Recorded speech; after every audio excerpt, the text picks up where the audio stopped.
History and Culture podcasts are a production of PCN, a nonprofit television network. Listeners like you make our programming possible. To learn more about PCN's mission and to support PCN with a donation, visit pcntv.com. This link and others can be found in our show notes. We appreciate your support.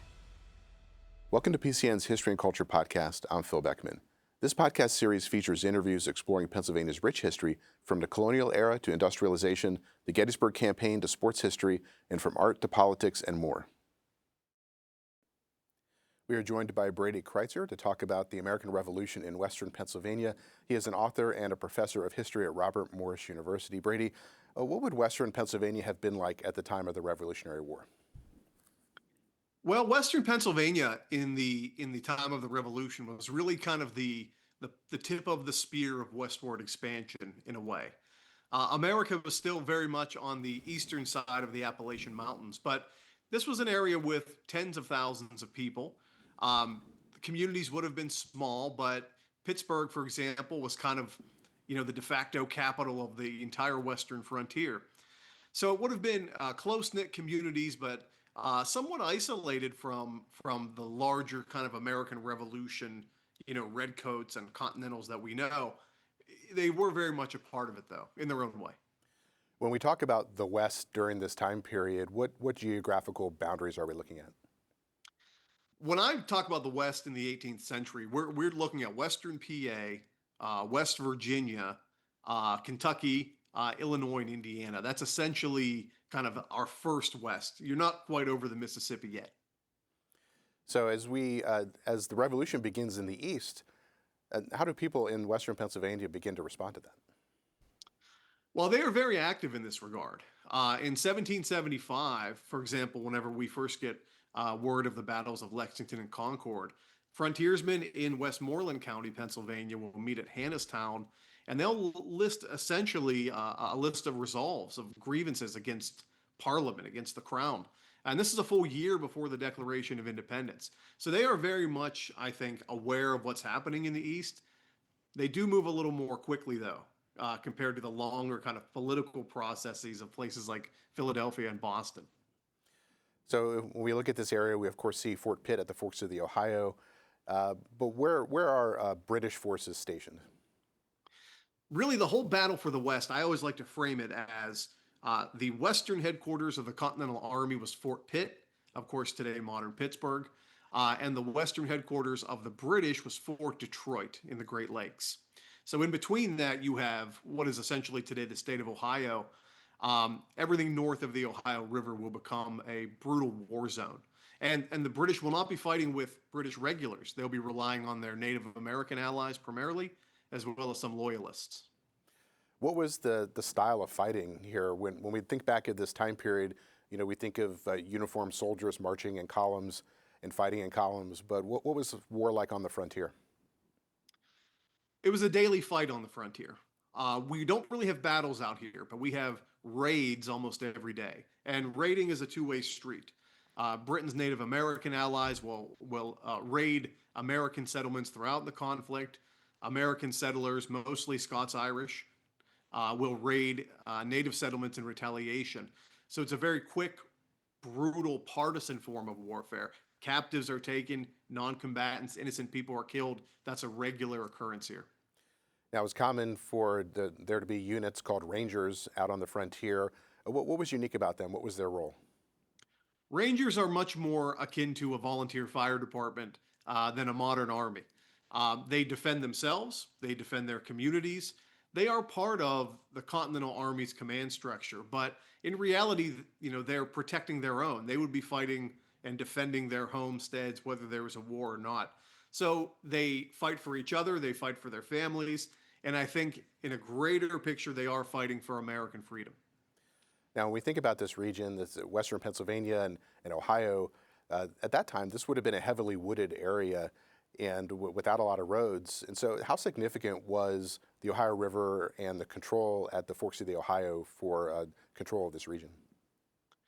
Yeah, the Appalachian Mountains really draped across America like a curtain, and they were a bulwark to any kind of American expansion. So the Ohio River is critical because it's the one artery that goes west. It's the superhighway that Mother Nature provides. So in the American Revolution, this will be a central part of the story, controlling that central waterway. But that was true even a generation earlier in the French and Indian War. The Ohio River was the center of everything. It was literally the key to the continent. Now, one of the figures that you've presented on was a Continental Navy captain, his last name was Willing.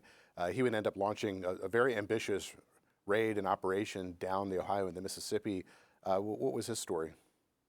So James Willing was a really critical figure early in the frontier because we really hadn't, by this point in the war, 1778, fleshed out who was on whose side.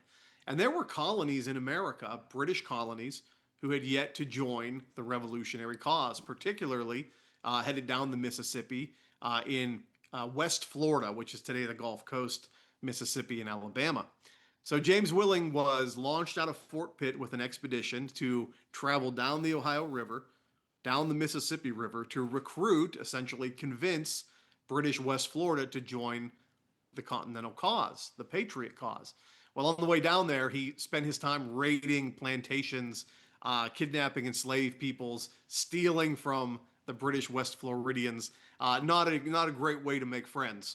And really, from that moment on, those regions were lost to George Washington and became part of, again, or remained part of the British command structure. So as James Willing moves his way down the Mississippi River, what happens when he gets down to the Gulf Coast?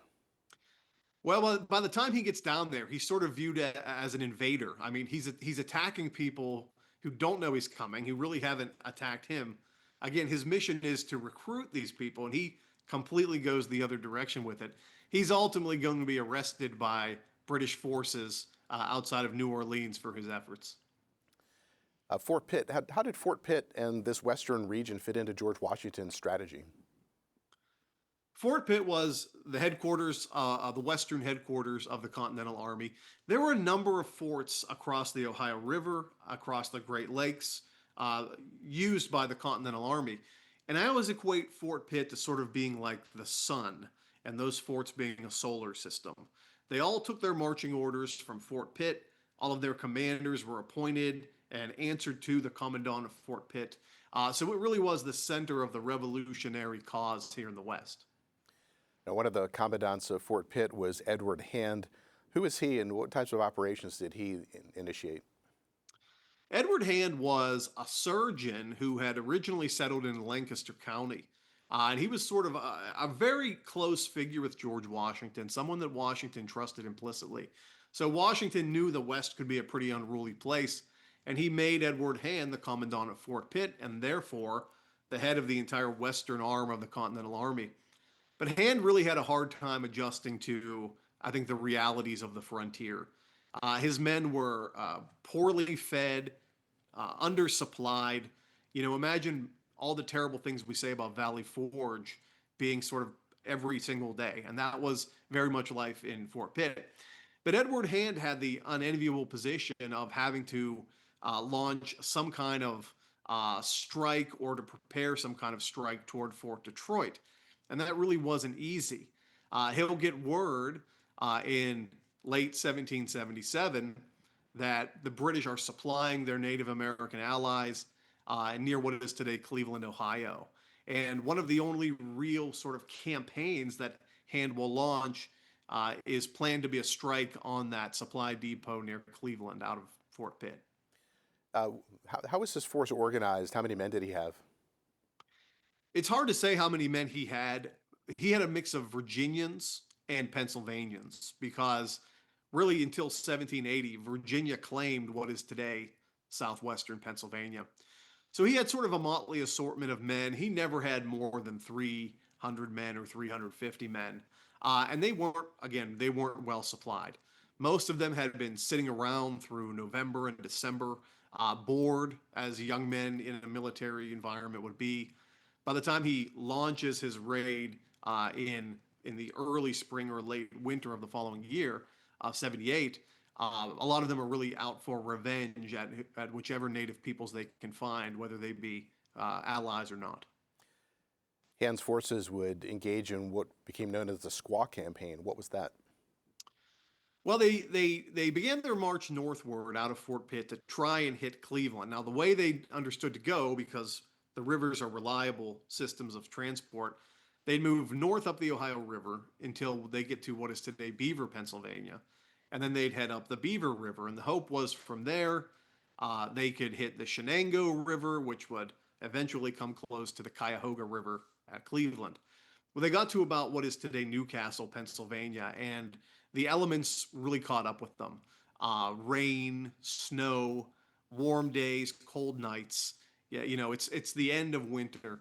And eventually he just threw up his hands and prepared to go home. Well, a scouting party said they encountered a large Lenape, or as the Europeans call them, Delaware village, and Hand believed these were British allies and that he should strike them.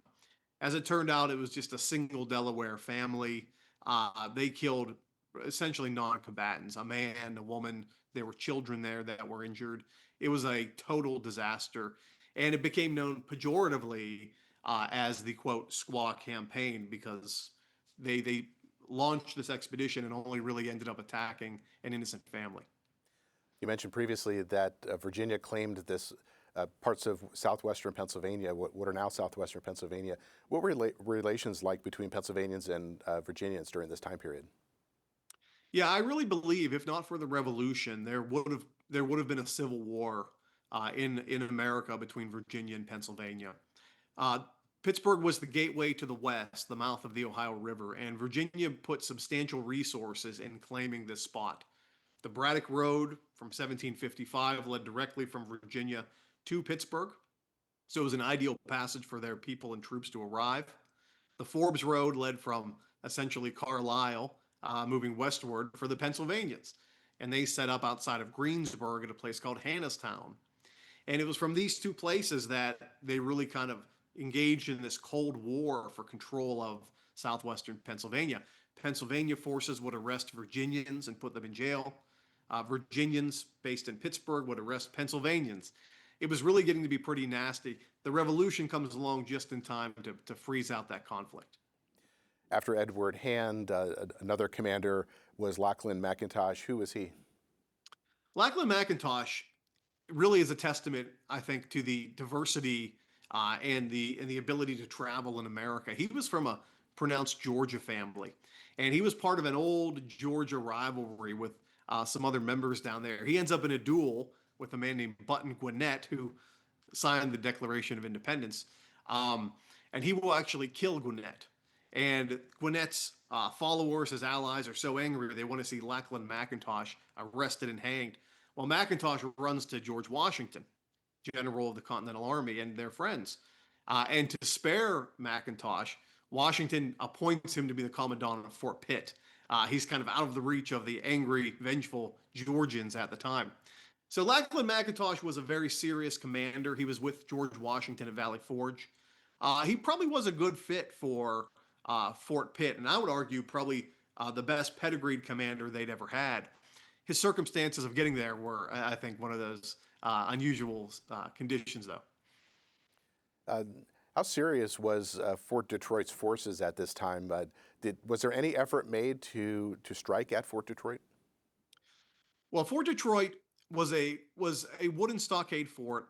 I think its greatest defense was its location. It was so far away from any of the Continental forces. They were really hemmed into the Ohio River, but it was also right on the Great Lakes. So the strength of Fort Detroit is A, it's hard to reach it, and B, it can be easily supplied at any time.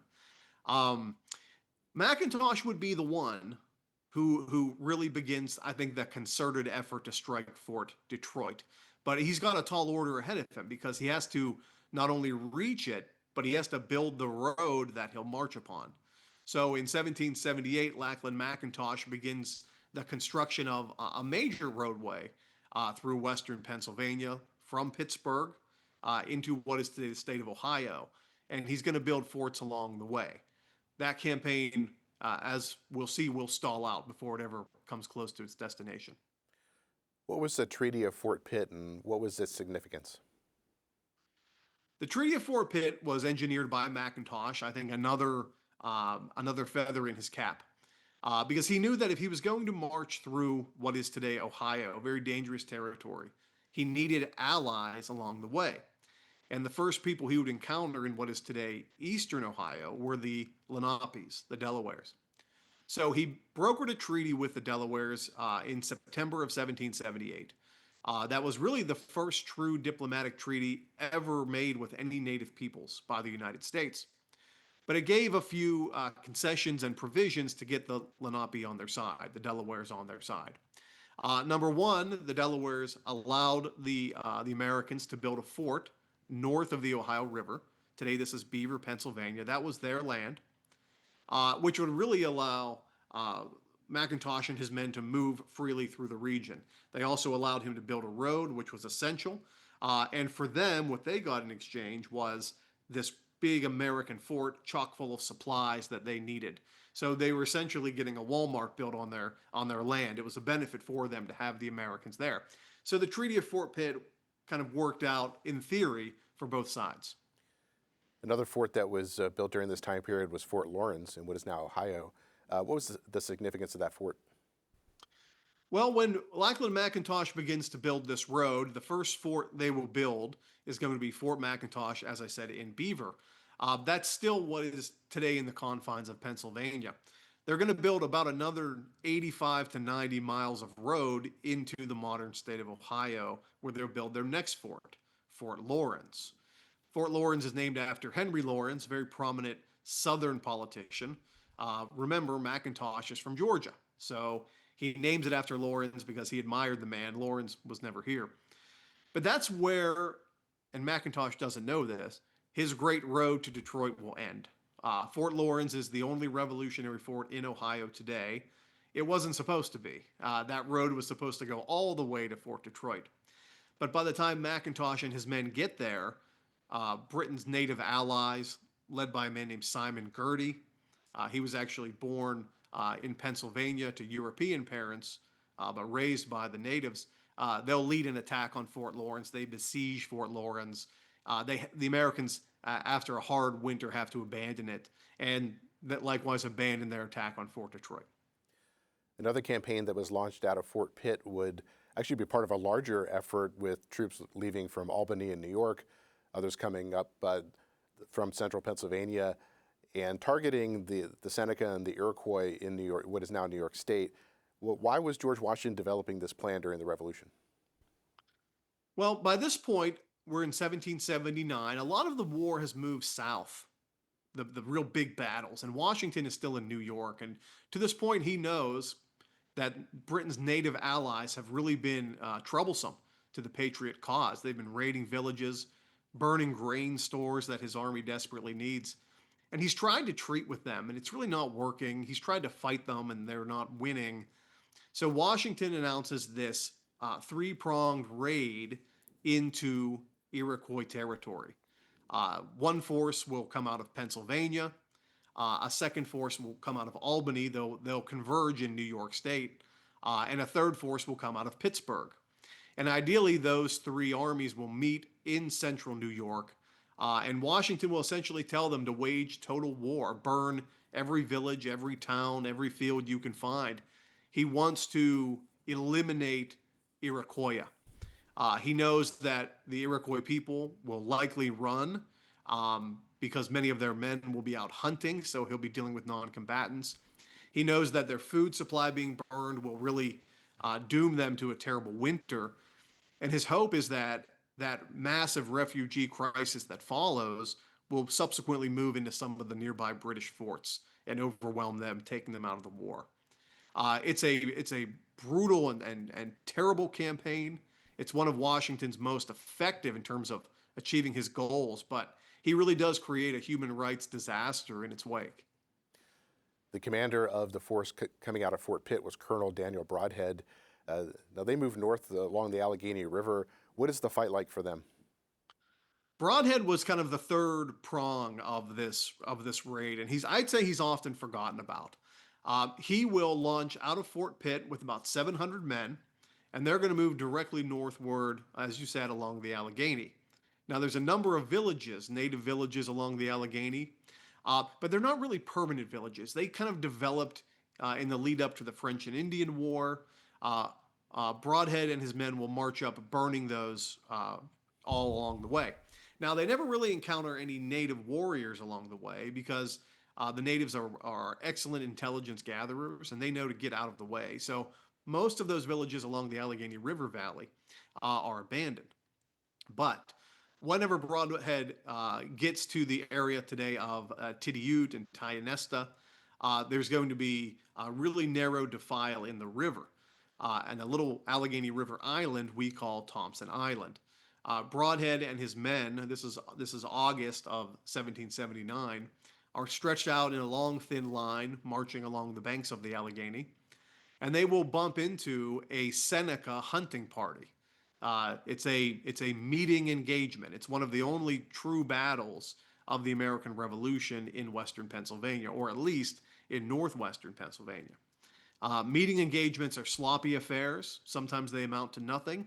Sometimes they become much bigger. The most famous meeting engagement in history, of course, is Gettysburg. That was a pretty big deal, but this Battle of Thompson Island really won't be. This hunting party of Seneca are caught off guard. They open fire on the Americans. The front of the American line return fire. It's about a 10-minute scrum, and the Seneca will retreat from the battlefield.